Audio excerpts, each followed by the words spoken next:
Hi guys, kanina pa ako nag-aantay sa aking mga manok. Hindi pa rin sila tapos. Ayan yung kanilang bahay oh. Tapos yung kanilang kwarto. Ayan, may kwarto yan sila. Hindi pa rin sila tapos guys. Nagtatlo na sila dun. Ayan, sa ilalim ng kanilang hagdanan. Dahil yun lang ang walang snow sa ilalim. Ando na, yung isa ito lumabas na. Ito ang kanilang bahay guys. Ito ang kanilang room. Tapos yung net guys, ayan oh, nasira na. Dahil lumambot na sa snow at araw. Asus, kailangan natin to palitan. Pero hindi pa ngayon dahil ang hirap magtrabaho pag puno ng yelo. Ayan, yung isa tapos na.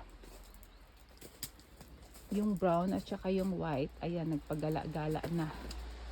Kanina pa kami dalawa ni Uno nagbabantay kasi baka lumabas. Ayan si Uno.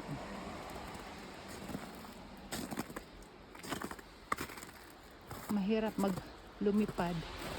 Ayan guys. Oh. Ang aming backyard. Tingnan nyo yung ano, yung yellow oh. Ang ganda pagmasdan oh. Puno ng yellow guys. Puno, puno, puno, puno. Ngayon maganda yung panahon, may araw. Ayan yung taas. Brown. Ayan guys. Ayan yung araw oh. Ayan. Hindi pa sila tapos. Yung brown na sa ilalim pa rin, di pa lumalabas. Hindi ko alam kailan sila matatapos. Ayun yung ano namin, yung yellow. Ang ganda pagmasdan guys oh. Ayan. Nag-design siya ng sarili.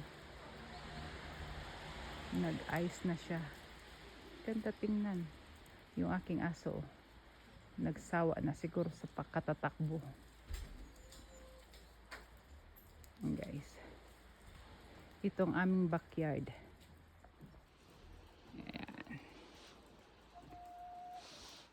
Ay, ang tagal naman ang dalawa. Okay, thank you for watching. See you my next video guys. Bye for now. Bye bye.